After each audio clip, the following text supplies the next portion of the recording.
began liquidating all those people who had just gone long. It was the start of a vicious downward spiral. So, the big question is why? Why on earth did this happen? Why did the market have such a violent reaction in the exact opposite direction of what the data was saying?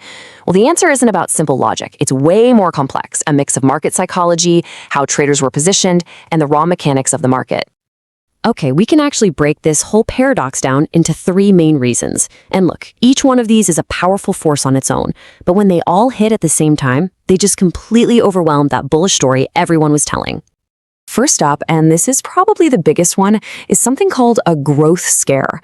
All of a sudden, the market's thinking completely flipped. It went from, yay, bad news means the Fed will cut rates, to, whoa, this news is so bad the economy might actually be heading for a real recession. And when traders get scared of a recession, they don't buy risky stuff like crypto, no, they run for safety. And paradoxically, one of the biggest safe havens is the US dollar. Reason number 2? A classic textbook case of buy the rumor, sell the news. Think about it.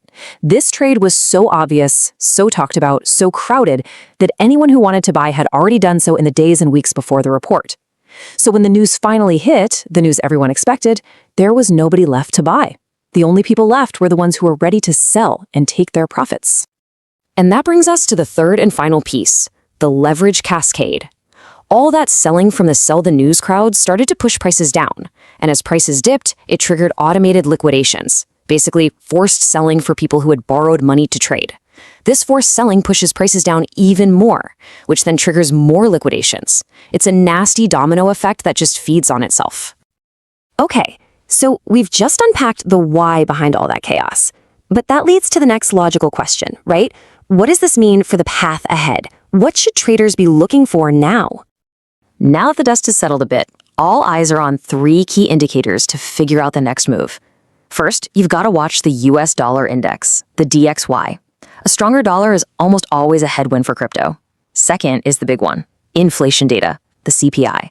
If that comes in hot, it could make it really hard for the Fed to cut rates, even with a weak job market. And third, you watch the money, the ETF and on-chain flows.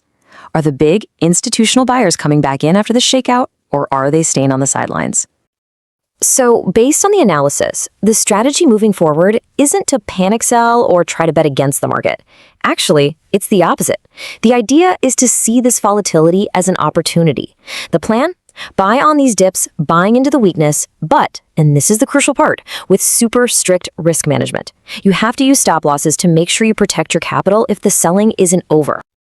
All right, let's pull back. After all this chaos, what's the big takeaway? What's the one thing to remember?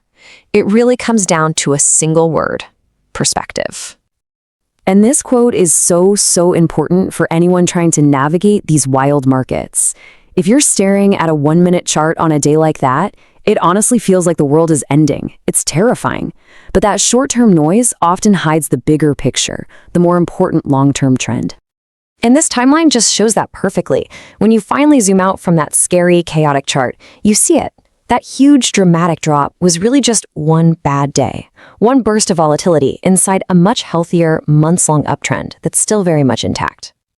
So, that leaves us with one final big question to think about. In a market that's driven by data, by narrative, and by pure fear, which signal do you follow? The data said one thing, but fear and market structure drove the price somewhere else entirely. Understanding that difference, well, that's the whole game. Thanks for joining this explainer.